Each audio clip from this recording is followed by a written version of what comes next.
تو موجودہ کیس کے حوالے سے مجھ سے کہا گیا، لوگوں نے بھی کہا اور منتظمین محفل نے بھی کہا کہ مرحوم واجد زرین عباسی کے حوالے سے کچھ عرض کریں۔ میں مختصراً 4-5 منٹ میں اپنی گفتگو کو سمیٹتا ہوں، اس کیس کے حقائق سے آپ کو آگاہ کرتا ہوں۔ مجموعی طور پر ابھی تک پاکستان میں 28 جو گستاخ ہیں، جتنے شاہ صاحب نے بتایا کہ 350 گرفتار ہیں، ان میں سے 28 گستاخوں کو سزائے موت ہو چکی ہے، اور اس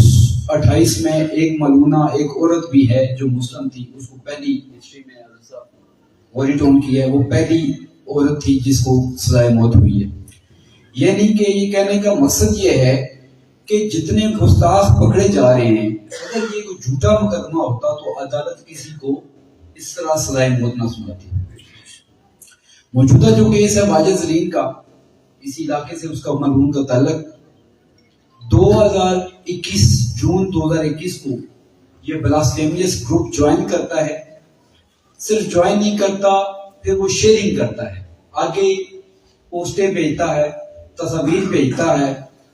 اور جو گروپ جس کے نام سے وہ بنایا بدبخت نے، وہ مخدومہ کائنات سیدہ کائنات ہے، جن کی طہارت کی گواہی قرآن پاک میں موجود ہے، جن کی پاکیزگی کی گواہی قرآن پاک میں موجود ہے۔ اس گروپ کے نام سے حضرات گئے ہیں، اور مائک رام منیب عباسی صاحب بھی گئے ہیں، باقی دوست بھی گئے ہیں۔ انہوں نے اپنی آنکھوں سے دیکھا کہ ہزاروں نہیں لاکھوں ویڈیو اس نے شیئر کی، جس میں چلڈرن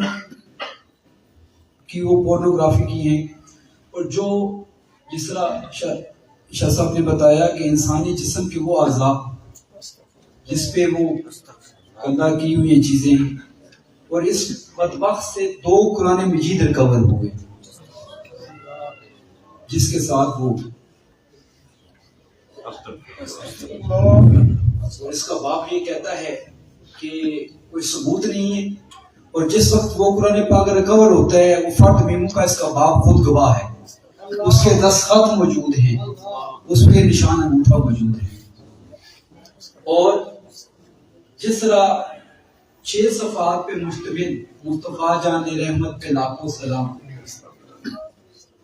تیرے ہوتے جنم لیا ہوتا، اور اس طرح کچھ ناتے ہیں، جس طرح اس نے بگاڑ کے وہ الفاظ شامل کیے ہیں، اگر پڑھ لے تو ہم تو کہتے ہیں کہ ہمارا ایمان ہی ضائع ہو جاتا ہے، اتنی گستاخی کی ہے۔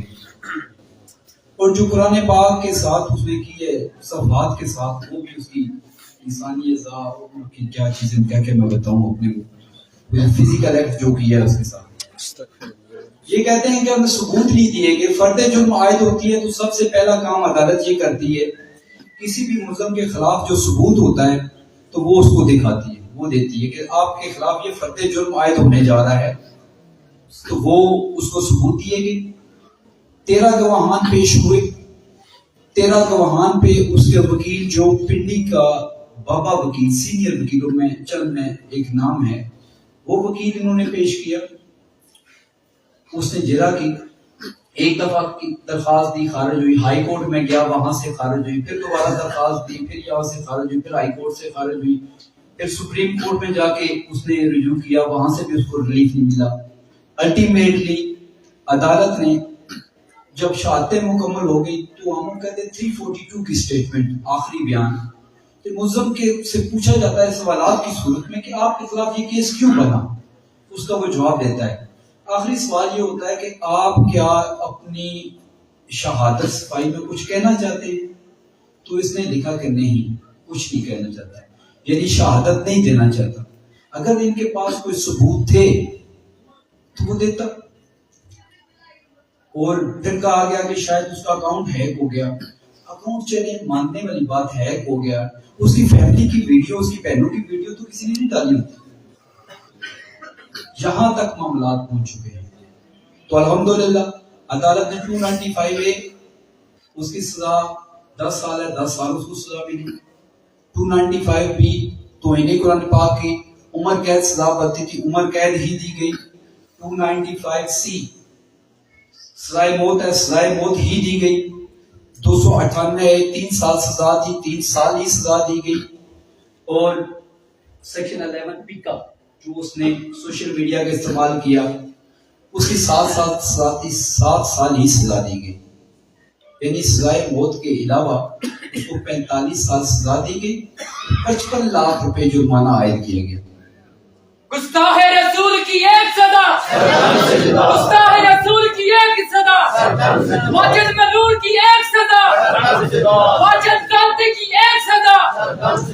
تاجدار ختم نبوت۔ انہوں نے قانون کے مطابق اپیل کر رکھی ہے عدالت عالیہ